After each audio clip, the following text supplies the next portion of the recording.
국방부가 장병 급식 등 처우 개선 종합 대책을 내놓았는데도 또다시 부실 급식이 제공됐다는 주장이 나왔습니다. 이에 대해서 서욱 국방부 장관은 오늘 오후에 주요 지휘관 회의를 개최합니다. 네, 이런 제보가 끊이지 않고 올라오는 원인은 무엇인지 두 분과 함께 짚어보겠습니다. 방혜린 군인권센터 상담지원팀장, 오창석 시사평론가와 함께합니다. 어서 오십시오. 네. 네, 안녕하세요. 자, 어떤 급식이 문제였는지 좀 살펴보도록 하겠습니다. 계룡대인데요. 격리 장병들한테 부실 급식을 제공했다는 그런 의혹이 제기됐는데 일단은 형편없는 음식이 제공이 됐다라는 그런 의혹이었습니다. 어떤 급식이었는지 오창석 평론가는 사진을 좀 보셨는지요? 예, 사진을 봤는데 제가 이제 남자들이 주민등록번호와 함께 군번은 절대 까먹지 않는다 그런 얘기 많이 하지 않습니까? 저도 네네. 2006년 군번인데 제가 있을 때보다 더 부실한 급식 사진이라 사실은 매우 놀랐습니다. 그러니까 이게 과연 21세기에 가능한 상황인 것인가? 주요 내용이 이제 밥과 김치, 김 요 정도까지는 기본적으로 제공되기 때문에 네. 그럴 수 있다고 보지만 건더기가 없는 오징어국. 사실 이제 오징어국이라고 말하지 않으면 사진만으로 봤을 때 어떤 국인지 확인할 수는 없고요. 예. 그리고 반찬 내용은 이제 완전히 비어 있습니다. 그렇기 때문에 이게 만약에 어떤 산간 도지, 산간격 그런 곳에 있어서 보급이 갑자기 끊기거나 제가 섬에서 근무 생활을 했거든요. 섬에서 군대 생활을 근무했었는데 가끔 태풍이 오래 가거나 풍랑주의보가 오래 하면 보급이 끊길 수가 있습니다. 네네. 그것 때문에 비상식량을 준비하긴 하는데 그렇다 하더라도 저런 식으로 나온 적은 없었거든요. 예. 근데 지금 이제 격리 휴가 후에 복귀한 격리 장병들에게 저렇게 제공이 되었다는 것인데 코로나19로 인해서 휴가 갔다 와서 격리하는 것은 당연하지만 그렇다고 해서 부식비가 삭감되거나 전혀 그렇지 않았다는 것이거든요. 근데 그러면 이게 결국에는 부대 관리가 전혀 되지 않았다는 것인데 이 부분이 만약에 장병 용기 내서 사회로 알리지 않았다면 아무도 모른 채 그냥 이대로 넘어갔을 거 아니겠습니까? 굉장히 저 사진을 보고 매우 놀랬고 사실 이 사진이 등장하기 전에 대구의 한 사단에서는 이제 생일 케이크를 10,000원씩 이제 책정이 돼서 주기로 했었는데 이상한 작은 치즈 케이크 하나에 또 생일초를 올려놓고 이런 식으로 생일 축하를 받았다 이렇게 해서 욕을 더 먹기도 했었는데 전체적으로 장병 관리가 전혀 되고 있지 않은 상황이라 좀 가슴이 아픕니다. 네. 밥과 김치, 김, 멀건구. 근데 이 사진에 대해서 국방부는 곧바로 사실이 아니다 이런 반박 입장을 내놨잖아요. 네. 당일 실제로 배급된 급식이라면서 또 다른 사진을 내놨는데 이 입장도 또 하루 만에 번복을 했더라고요. 네, 그러니까 기본적으로 식사가 일식에 한 3찬, 4찬 정도 구성되는 게 기본 사항이거든요. 그래서 국방부가 어쨌든 이 논란이 계속 되고 있었기 때문에 실제로 제공된 우리가 보호받은 식단 다르고 이런 식으로 뭐 팩트 체크 하듯이 카드 뉴스 카드 뉴스 내고 또 심지어 그 대신 전해드립니다 페이스북 페이지까지 가서 댓글을 다는 등 좀 진실 공방처럼 논란을 붙었다가 다음 날 실제로 확인을 해보니 지급 과정에서 뭔가 문제가 있었던 것이 확인이 되면서 또 이제 괜한 어떤 사서 설명 잘못하는 바람에 더 이상한 상황이 계속 연출되고 있는 거거든요. 그렇습니까? 하루 만에 이렇게 말을 바꿀 예정이었다면 왜 그렇게 또 적극적으로 대응을 했는가? 그러니까 그런 생각 드네요. 국방부가 전혀 모니터링이 안 되고 있는 상황일 수도 있고, 그다음에 그러니까 지시는 하죠. 계속 지적이 있으니까 이렇게 배식을 해라, 저렇게 지켜라, 뭐 감독해라라는 지시는 하지만 실제 하급제도 내려가면서 뭐 어떤 상황이 누락되거나 이런 것들이 제대로 업데이트가 되지 않는다는 것을 이번 공방을 통해서 좀 여실히 보여준 것이죠. 방혜린 팀장께서는 그 예비역 대위이시니까 뭐 이제 각 부대 모든 부대들의 사정을 다 안다고는 뭐 말씀 못 하시겠습니다만 그래도 전반적으로 군에서 어떻게 이제 이런 보급들이 이루어지고 있는가는 많이 또 들어서 아실 텐데요. 이게 그 반대되는 제보들도 있다는데 반대되는 제보들은 그렇다면 뭐예요? 어떤 제보들을 하는 겁니까? 그러니까 이제 저 부대는 저렇게밖에 안 나오지만 실제로 우리 부대는 잘 나오고 이게 뭐 표준이고 그러니까 결국엔 이게 맞니 저게 맞니 이런 부분들이 있는데 근데 군대 급식이라는 게 굉장히 그 부대의 어떤 개개인의 능력에 따라서 좀 많이 편차가 심하거든요. 개개인의 능력이요? 예를 들어서 해군군은 육군보다는 훨씬 잘 나옵니다. 왜냐하면 해군군 같은 경우에는 조리병들도 급양병과로 따로 선발을 하고요. 예, 예. 조리 부사관들도 어느 정도 자격이 있는 사람이 들어오고 예. 조리장들이 이제 모든 걸 컨트롤하다 보니까 예. 훨씬 전문적이고 질이 좋은 급식을 내놓을 수 있는 수준들이 되는 거죠. 그리고 부대가 상대적으로 소규모이기도 하고요. 네네. 한 번에 조리하는 인력들이 아무래도 적다 보니까 좀 질적으로 우수한 그 급식이 나갈 수 있는 것들이고요. 근데 네네. 육군은 대부분의 조리를 경험이 없는 조리병들 위주로 편성을 하기 때문에 네네네. 아무래도 질적으로는 좀 떨어질 수밖에 없는 상황들이 계속 연출되는 것이죠. 네, 그럼 부실한 급식이 나오는 게 일단 그 1인당 책정된 금액은 다 같기 때문에 비용의 문제는 아니고 일단 개개인의 영양, 조리 그런 능력에 부분들이 따른 좀 거죠? 크다고 볼 수 있는 것이죠. 네, 예. 알겠습니다.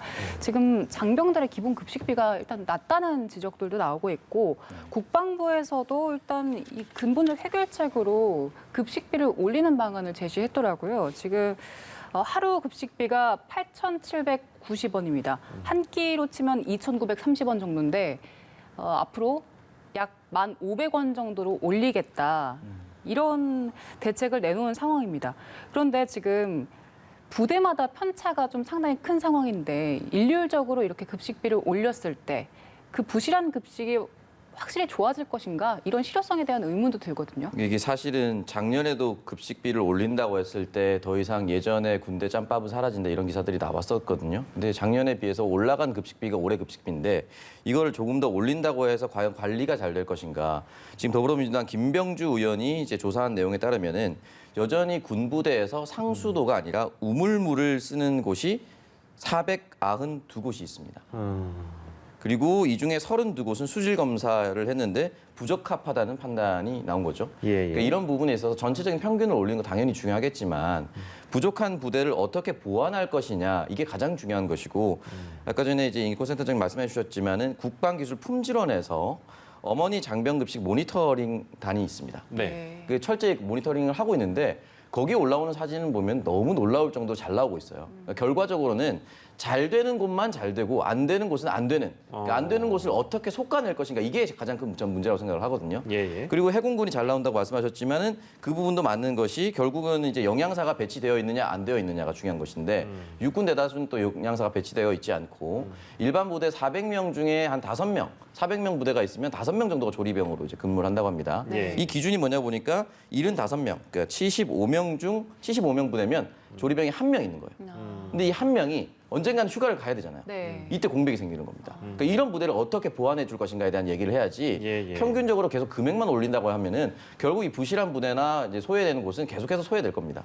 그러니까 전체적인 평균도 분명히 올리는 것이 좋지만 이 소외되는 곳을 어떻게 할 것인가. 예, 예. 그리고 지금 16일 날 그 계룡대에서 발표가 나고 17일에 서욱 국방부 장관이 21개의 그 계룡대 산하 부대를 이제 감시한다라고 했거든요. 근데 사실 감시한다고 국방부 장관이 얘기하면 당연히 잘 만들겠죠. 네. 그러니까 암행어사식으로 불시에 들어가야 됩니다. 그러니까 계룡대가 안 좋다고 해서 계룡대만 조사하면 예. 계룡대는 다시 흔히 말해서 각을 잡고 다시 잘 만들어서 보내겠죠. 예. 그러니까 다른 부대에서를 이제 가봐야 되는 거예요. 그래서 이제 다른 부대 51사단 또 바로 터졌죠. 그리고 또 국회에 나와서 이제 장병들에게 이제 정량과 그리고 균형 배식을 하기 위해서 한 1, 20g 정도 늘리겠다라고 얘기했는데 예. 이게 20g이 딸기 한쪽 정도입니다. 이런 이제 미봉책들을 이제 쏟아내고 있으니까 그 얘기했다가 이제 20g을 계속 재요. 조랭이떡 2개 정도. 그리고 음료수 한 캔에 들어가는 설탕이 한 20g 정도 됩니다.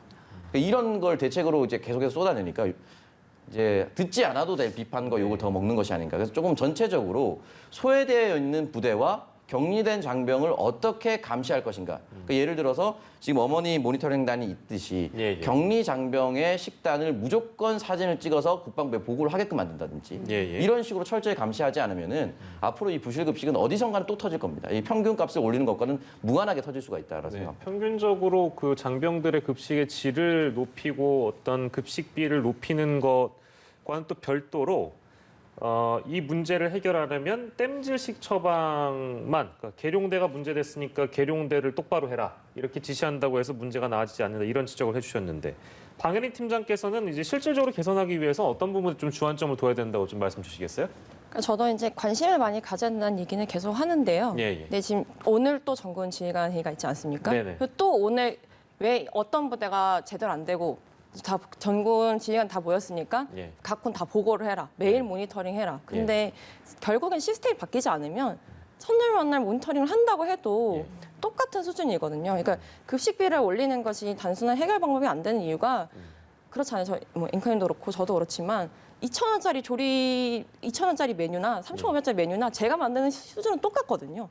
결국에는 전문적인 어떤 시스템이 다시 정비가 돼야 되는 것이고 이게 뭐 단기에 점검을 한다, 뭐 확인을 한다 이런 것들이 실효성 있는 게 아니라 지금 국방부가 무엇이 문제인지 전혀 갈피를 못 잡고 있는 상황에서 현재 급식 시스템 자체에 지금 우리 치명적인 문제를 안고 있고 그 예산을 투여해서 어떤 방식으로 나가야 될 것이 중기, 장기 플랜을 짜는 게 더 중요하다 생각하거든요. 그러니까 사실 학교 급식이 지금 이 수준까지 올라오는데 꽤 많은 시간들이 걸렸고 많은 사례들이 있었잖아요.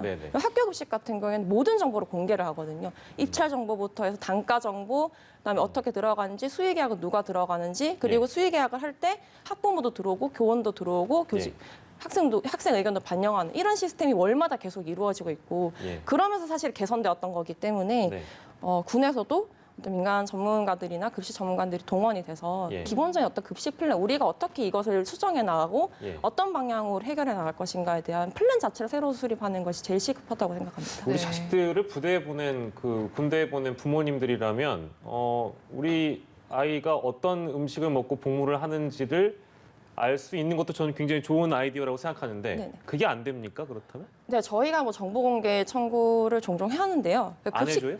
급식 지침을 공개받은 게 불과 얼마 안 됩니다. 처음에는 이제 계속 비공개를 했다가 최근에 이제 이 문제가 좀 되니까 공개를 가꾸면서 하는 것 같더라고요. 혹시 비공개인 사유는 혹시 국방부에서 밝힌 게 있습니까? 비공개는 이제 계약 문제가 걸려 있는 거기 때문에 뭐 계약의 그 정보공개 청구법에 보면 뭐 계약에 관한 사항은 공개하지 않을 수 있다는 이제 조항들이 있거든요. 그거를 들어서 우린 공개할 수 없다. 근데 저희가 단가를 뭐 납품하는 업체도 아니잖아요.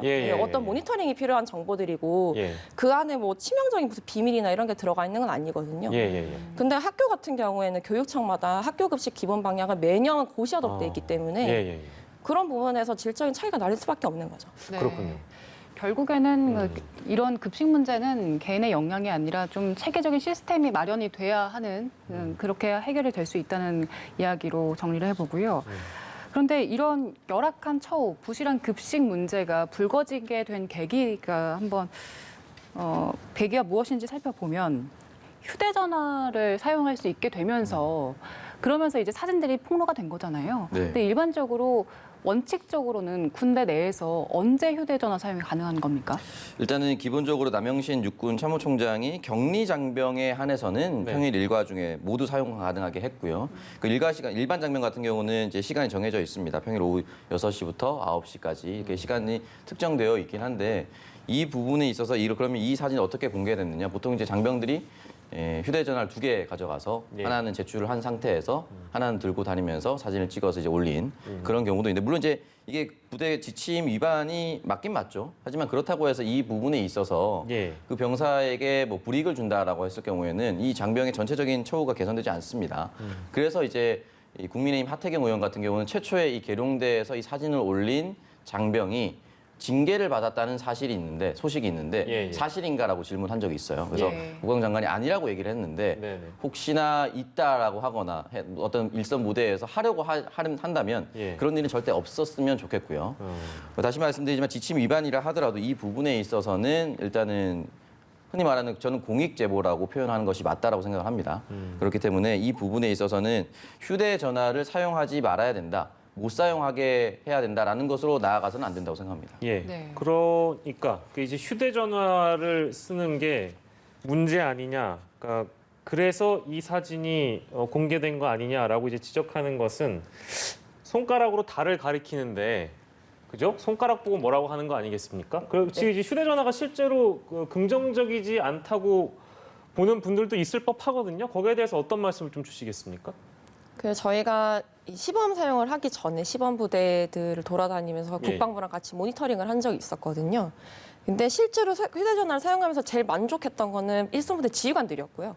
왜냐면 그 부대 어쨌든 이 핸드폰이라는 게 묘한 게 다 같이 생활을 하지만 개인한테 일정한 어떤 개인 공간을 부여할 수 있는 기능들이 있거든요. 그러니까 핸드폰을 사용하고 있는 순간에는 내가 바깥 세상의 어떤 그런 그 잡음들이나 이런 데서 좀 소외되고 그 다른 뭐 내가 친한 친구들 아니 가족들 그다음 다른 뭐 부대에 있는 동기들과 연락할 수 있는 수단이나 아니면 취미생활을 다시 공유할 수 있는 그런 수단을 제공하면서 훨씬 부대에 대한 사고가 많이 줄어들었고 예. 이런 부분들 때문에 국방부가 여러 가지 잡음이나 반대가 있었지만 그럼에도 불구하고 핸드폰 사용을 계속 확대하려고 노력을 하는 게 예.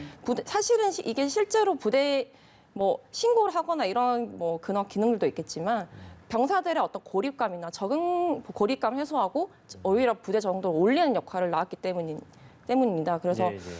저희가 이제 핸드폰 사용하면서 뭐 들어온 어떤 상담의 양태나 예. 이런 것들도 굉장히 다양해졌거든요. 예. 그 전에는 구타각행위 아니면 신고를 잘 안 하려는 성향들이 있어요. 왜냐하면 군대라는 건 다 그렇다고들 하고 들어가는 거니까요. 예, 근데 예. 이후에는 어떤 뭐 두발 문제라든가 예. 특히 뭐 이번에 식사 같은 경우에는 네. 사회권적 기본권과 훨씬 밀접한 이제 연결들이 되어 있는 거거든요. 그리고 다른 나의 어떤 권리 문제라든가 뭐 노동권 문제라든가 휴식권 문제 이런 것들을 굉장히 다각화되면서 전반적으로 핸드폰 사용이 병사들의 기본적인 어떤 인권 인식의 향상이나 그다음에 부대 관리에 훨씬 도움이 많이 된다. 그렇게 저희 판단을 하고 있습니다. 예. 네, 일단 휴대전화 사용을 했을 때 긍정적인 측면에 대해서 말씀을 해주셨는데 그런데 지금 문제는 휴대전화를 사용은 할 수 있지만 규정상 그 안에서 녹음이나 촬영은 불가능한 상황이잖아요. 그런데 네. 이런 부분에 대해서도 보완이 돼야 된다는 지적들이 분명히 있는 것 같아요. 네, 맞습니다. 사실 이제 급식 사진을 찍어서 올렸기 때문에 그래도 어느 정도는 이제 이해를 할 수 있지만 예를 들어서 군대에 있을 때 이 보안 관련된 문제들이 굉장히 중요한 것들이 있습니다. 물론 사병이 접근 권한이 많이 없긴 하지만 그래도 저 같은 경우는 해군에서 레이더를 보면서 2급 비밀까지는 접근을 할 수가 있었어요. 그러니까 예를 들어서 이게 2급 비밀이 물론 제가 판단했을 때 그렇게 뭐 큰 건 아니었다 생각하지만 네. 그래도 어쨌든 군대에서 2급 비밀로 규정하는 거는 다 이유가 있을 거라고 생각을 하고 만약 이런 부분을 사진을 찍어서 외부로 유출을 한다거나 또는 그것이 진짜 잘못된 이유가 있거나 또는 뭐 그냥 재미로 난 이런 거 하고 있다라고 보낼 수도 있기 때문에 이 부분에 대해서는 좀 더 철저히 관리할 필요가 있지 않을까라는 생각이 좀 듭니다. 예. 네. 그리고 말씀해 주셨던 그 휴대전화의 사용의 긍정적인 효과를 저희가 좀 정리를 다시 해봤습니다. 일단 화면으로 보실 텐데요. 네. 2019년 4월에 병사들의 휴대전화 시범 운용이 시작이 됐죠. 그리고 10개월 뒤인 2020년 2월에 병사들의 군 생활 만족 지수가 얼마나 되는지 조사를 실시했습니다. 그 지수가 92.9%에서 96.9%로 일단 올라갔고요. 특히 아까 말씀해 주셨던 심리적인 안정 지수가 상당히 많이 올라갔습니다. 57%에서 97.5% 정도까지로 수직 상승을 했는데 실제로 일단 많이 느끼고 있다는 말씀을 해주셨어요. 네네. 그런데 그 군내에서 그 장병들 내에서 여론은 어떤지 그 부분에 대해서도 듣고 계십니까? 스마트폰 사용에 여론이 따로 있겠어요? 그 핸드폰을 2대나 지금 들고 들어오는 상태인데, 근데 기본적으로 저희가 그렇잖아요. 항상 마음 맞는 친구랑 우리 피를 나누는 가족들도 24시간 365일 내내 같이 있으면 스트레스를 받을 수 있는 환경들이 있거든요. 근데 핸드폰들이 그런 것들을 많이 해소하면서 사실 그 뭐 부대 내 어떤 관계들도 더 좋아지고 그런 것들을 많이 이제 얘기를 하기도 하고요. 그다음 두 번째로는 어떤 자기 개발에 대한 어떤 기회들. 기존에는 이제 사이버 지식 정보방이라 해서 여기서만 어떤 뭐 외부에 대한 접근이나 인터넷 사용이나 뭐 강좌 등록 이런 것들이 가능했는데 지금은 스마트폰으로 서비스를 하는 곳이 많기 때문에 예. 그런 이제 여가 생활 내가 부대에서 신병 정리 시간이나 여가 시간을 훨씬 풍부하게 쓸 수 있다는 장점이 또 있는 것이고요. 예. 뭐 이제 많은 조언들 좀 방혜린 팀장께서 또 주시고요. 오늘 이슈 큐브는 두 분과 함께했습니다. 오창석 평론가는 이어지는 시간 더 함께해 주실 거고요. 방혜린 군인권센터 상담지원팀장은 여기서 인사를 드리도록 하겠습니다. 고생하셨습니다. 감사합니다.